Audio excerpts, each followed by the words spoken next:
By the time I found out that she was up for adoption, she was dead set on, no, I need to just be realistic about my life and what my future holds. That's when she came to me and she said, would you be interested in us adopting you? I didn't think that I would have a family again. I didn't think that I would go to college. I didn't think that I would have love. And with that, I just feel like my world is just so much brighter.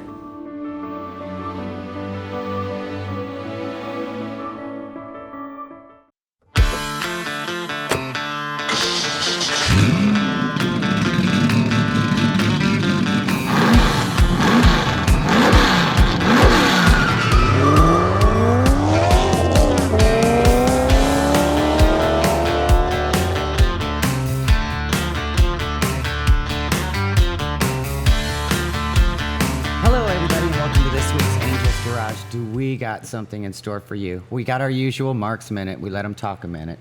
Anyway, our first guest started loving cars. He started pumping gas at his dad's gas station downtown Los Angeles.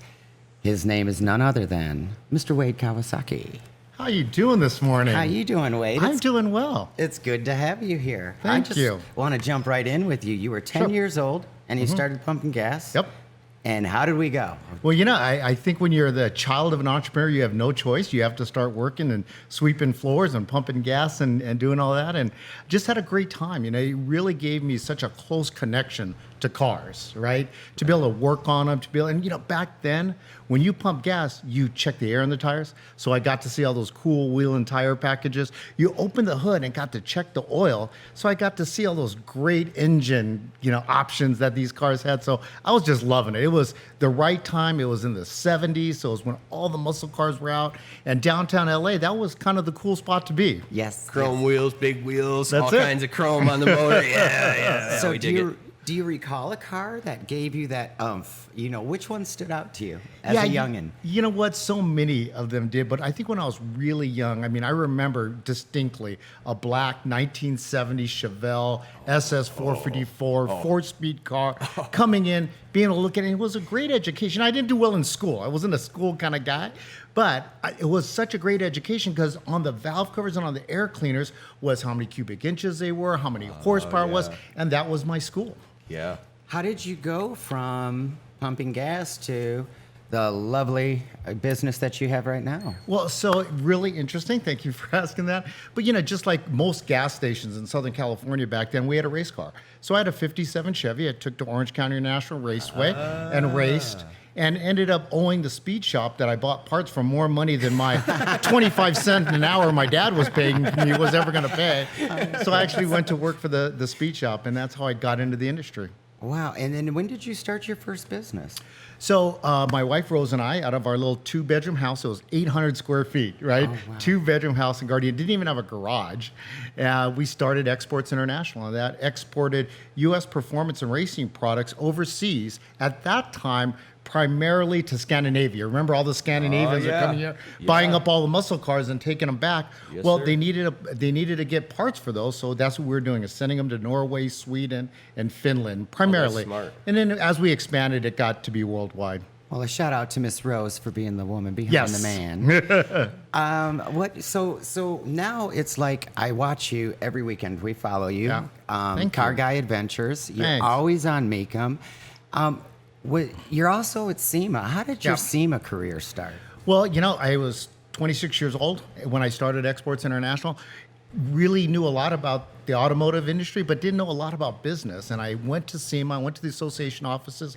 They sat me down with a guy named Don Turney, one of their vice presidents, and he says, here are all of these things SEMA can do to help you to start your business and be successful. It was a phenomenal experience.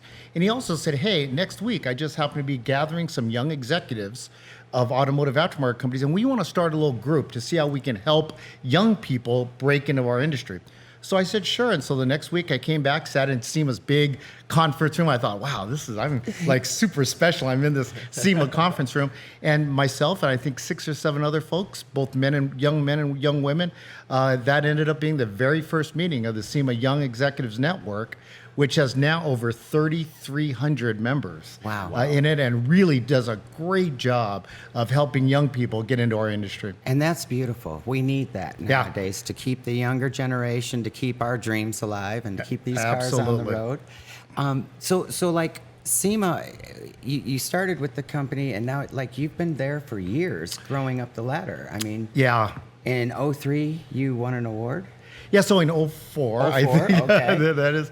But yeah, I was super fortunate. You know, back in 1996, I was asked to run for the SEMA Board of Directors. At the time, Brian Applegate, great friend of mine, said, "Hey, Wade, you won't win, but at least you'll need to get some notoriety. So run, you'll get some notoriety, and then maybe down the road you'll actually get on the board." I said, "Okay, great." I did that, and you know, lo and behold, by God's grace, I actually won that election, and at 36 years old, sat in on my first SEMA board meeting. I think at the time I was like the youngest by 20 years sitting on that board.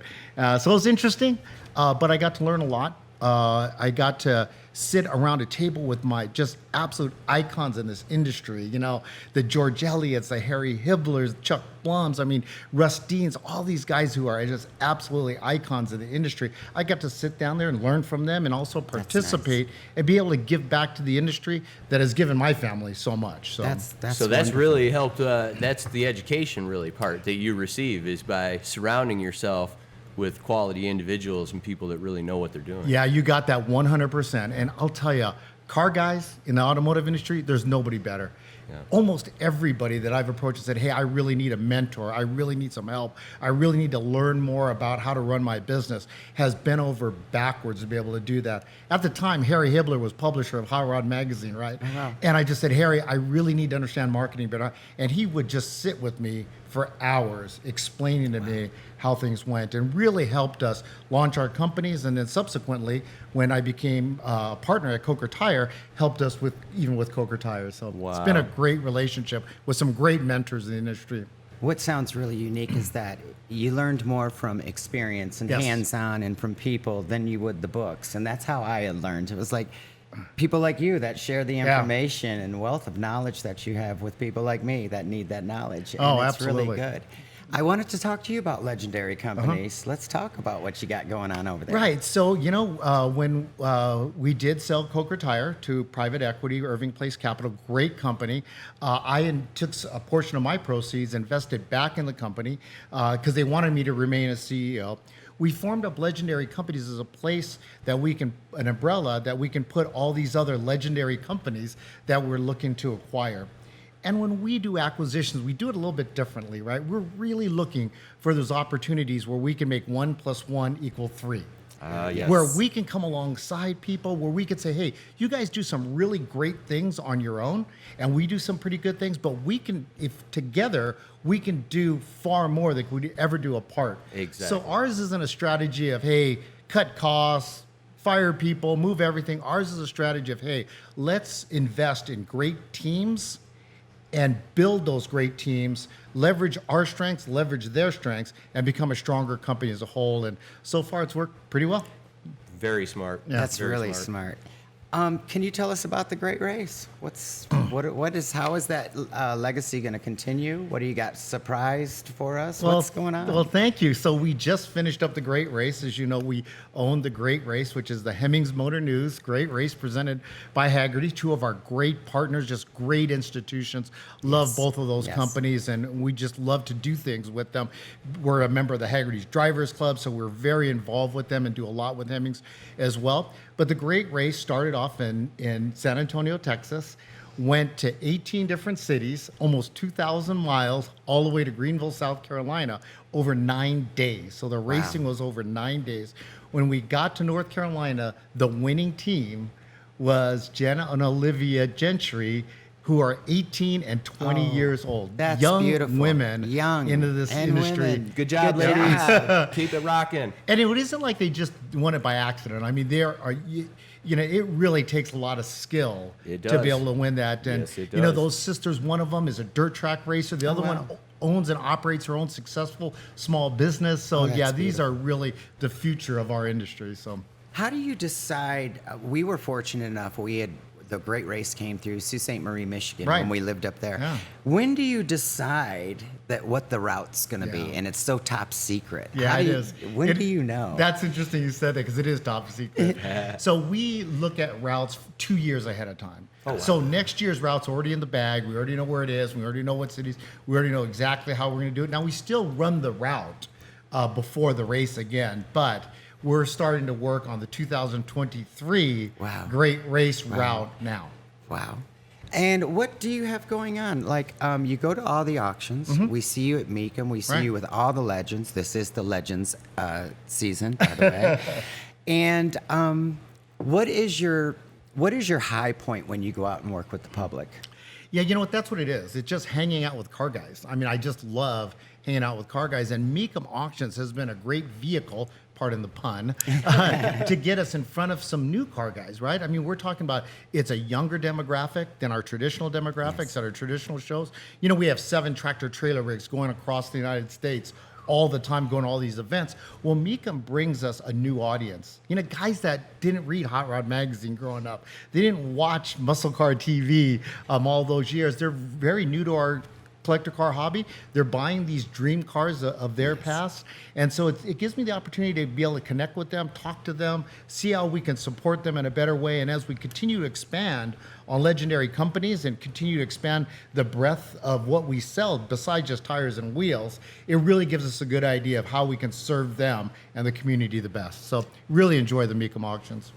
And real quickly, we're doing a 1941 Ford for Wow, the Dave awesome. Thomas Foundation, and I know you all do Yeah. a lot for charity too. What do Yes. you have going on? So my wife Rose is on the board of directors of the Austin Hatcher Foundation. They come alongside families affected by pediatric cancer. Do some Great cause, yeah, yes. great programs, and she initiated a Cobra build with Factory 5 and Ford Motor Company, and they're doing a Cobra build called the Keiki Cobra, which Keiki means child in Hawaiian. Oh, that's so that kind of gets our roots as well as the kids that are involved. And we'll be showing it at the SEMA show. That's where it'll be unveiled, and then we'll be auctioning it later on in the year, and all the proceeds will go back to Austin Hatcher. And people can that's get awesome. tickets by going to Austin Hatcher Foundation's website, and we'll get that on the screen because I'm embarrassed to say I don't know it. that's understandable. You can't remember everything. Yeah. Well, with that, we're going to take a quick break. We'll be right back. We went to look for school clothes. And I remember I'm just helping her put on different clothes, and she looked at me and she said, "Mommy, I never thought I would have clothes like this." You know, it's not about having clothes or money, but the fact that she was appreciative of it was what meant a lot to me. Hannah, she had never had a play date with a friend, ever. She'd never had sleepovers, ever. For someone her age to wait that long to have to go. To watch a kid who never knew what it meant to be safe at home to wanting to be home and be around people that love her. Almost as special as the big things is just the little things.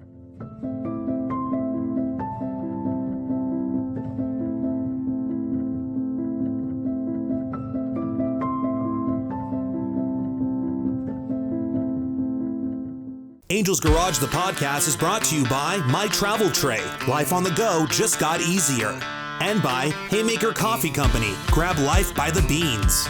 And by Ford Gum since 1913. And we're back with Mr. Wade Kawasaki. And while we were on break, of course, our producer whispers in the ear, "What is SEMA?" He's one of the millennials. Why don't you tell him what SEMA's about? SEMA is the Special Equipment Marketing Association, and we represent the $51 billion a year automotive aftermarket. Wow. And basically what that means is all the cool stuff you put on your car to customize it, to individualize it, to make it more capable for overlanding, to make it faster, to make it handle better, that's us. So we get to do all the fun stuff. That's That's really cool. cool. What can somebody expect if they just get a ticket and go into SEMA? What is the experience? Yeah, glad you mentioned that because you can't get a ticket. This is a trade-only event, so it's actually credentialed trade-only visitors. So it's only for the trade. People like you guys that get trade credentials that can come as a buyer to go look at all these manufacturers displaying at the SEMA show. That's interesting. I want to go back to Car Guy Adventures. Sure. I really, really like your site and what you do. Why don't thank you. tell everybody what it is? Well, you know what? This all kind of happened by accident. You know, it was during COVID.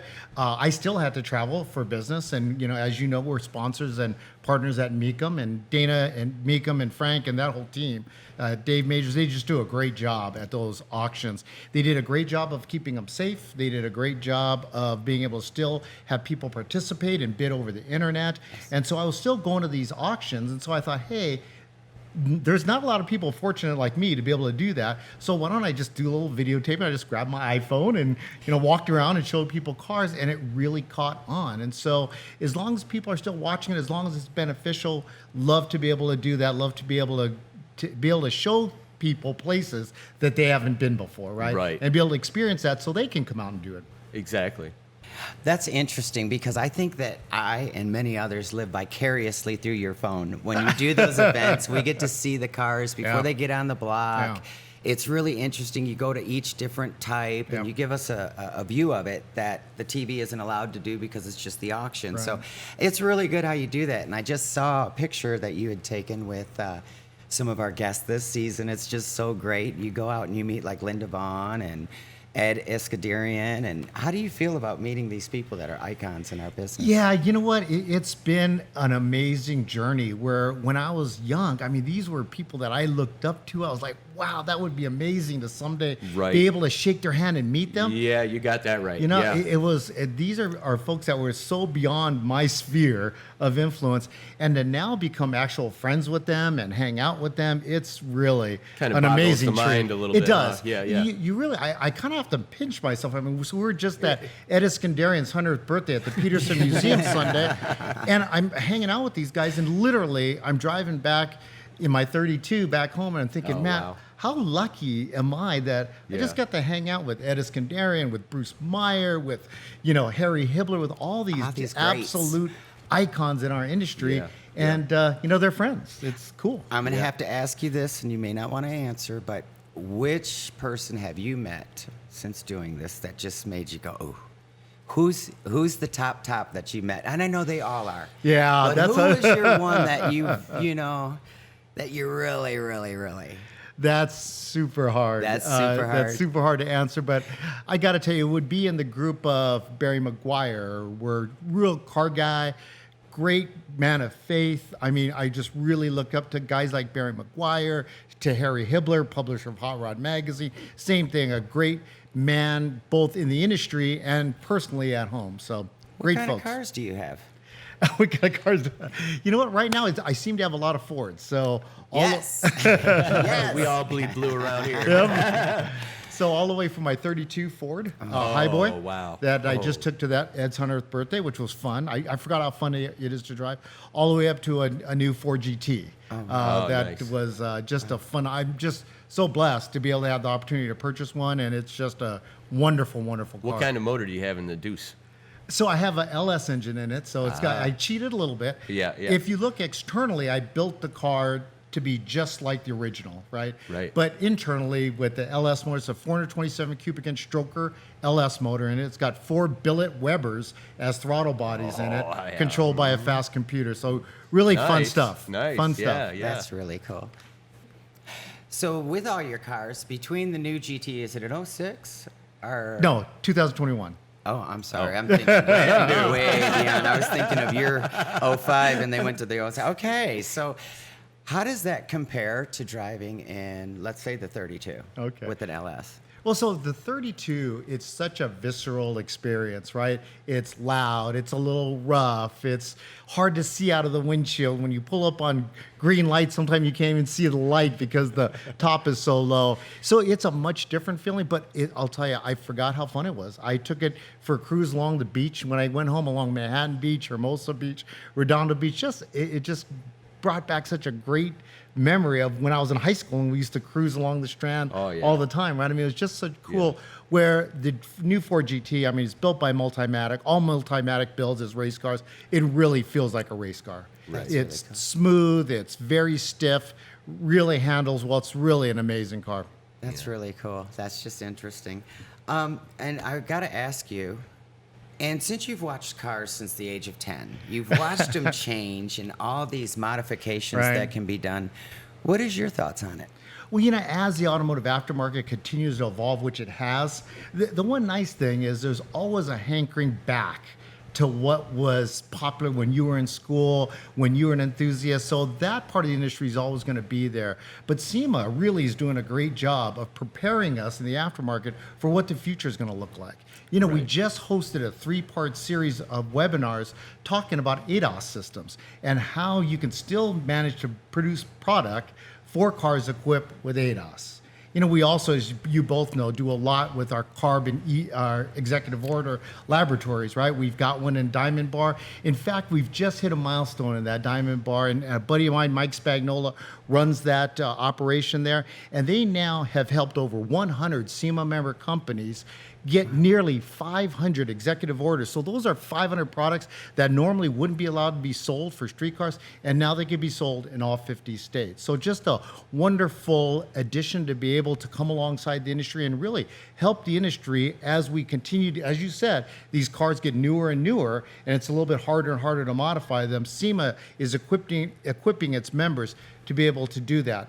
We're also just purchased and are breaking ground in a Detroit facility. Oh. So I'll have a facility in Detroit as well to help our East Coast members and to be better liaisons with the car OEs that are in Detroit. Everybody knows I'm from Detroit. Thank you very much. I did not know that. Yes, he's your friend. Yes. Oh, we're in Yes. Detroit. I'm actually from Detroit on the west Oh, side. nice. Yeah, and then moved out to New Boston, but definitely downtown Detroit. Nice. So, as you know, legendary companies, we just acquired Paragon Corvette reproduction products. Oh, wow. I didn't just know out, that. Know that. just Wow, outside of Flint, Michigan. So I'm in that's Detroit my a lot. hometown. That's Oh, is his it? hometown. Yeah. This is a great Flint, episode. Michigan. You gotta Wow. love it. Yeah. Wow. This is too much. Okay. So you're literally opening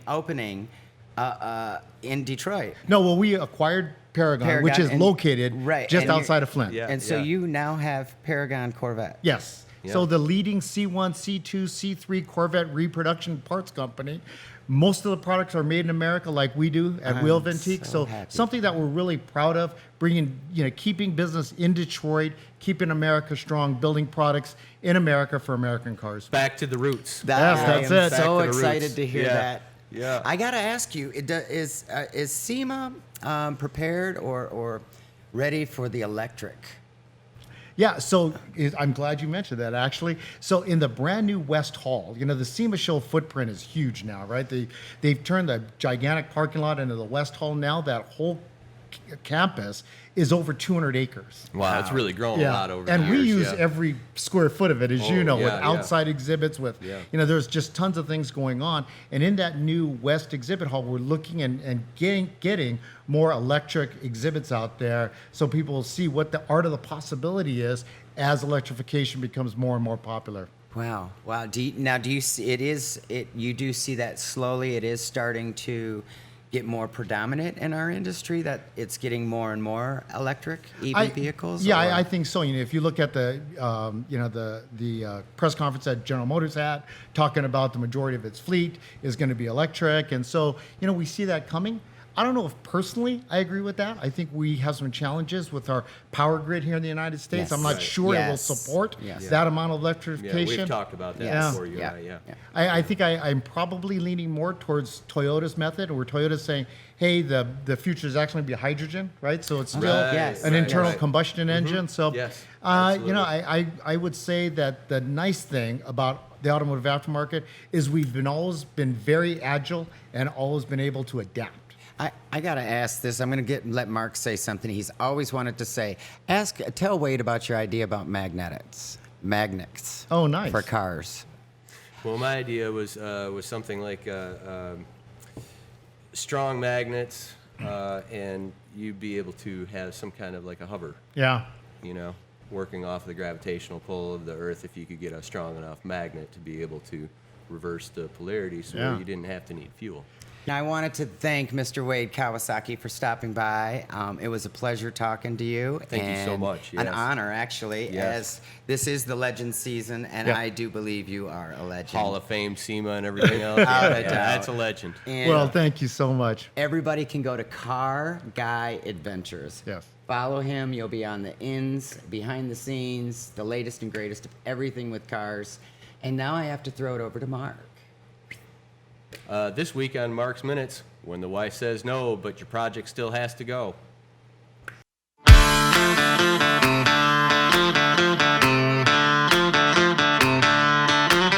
We're going to walk you through what to do with your recycled tires. First off, don't throw them away, because if they still hold air, you can at least use them as rollables for your projects around your shop. Number 2, you can also use them for an engine stand. Stack them on top of each other, put them on a wood pallet, you've got your own homemade engine stand. When you're on a budget, that means usually that you've got little or no money. Engine stands can cost a lot of money. Tires that are already worn out don't cost you a thing. Put them to good use. The last thing we're going to show you that you can do with your recycled tires or old tires is to repair a muffler clamp, or a muffler hanger rather. You just use it and trace it out on the tire and cut your piece of tire out, and usually it's stronger because it's actually got the pieces of metal through the tire. So this is always cheaper route rather than taking your money, your hard-earned dollars, and buying parts that you really don't need. You just need to repair the ones that you have. That's how you build on a budget, here on Mark's Minutes.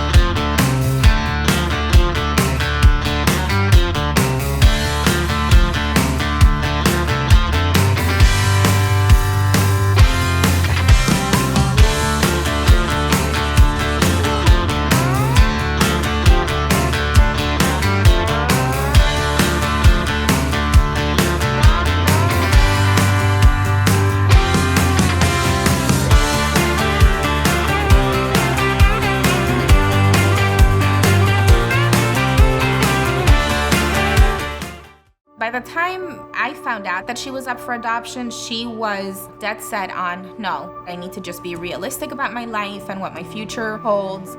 That's when she came to me and she said, would you be interested in us adopting you? I didn't think that I would have a family again. I didn't think that I would go to college. I didn't think that I would have love. And with that, I just feel like my world is just so much brighter.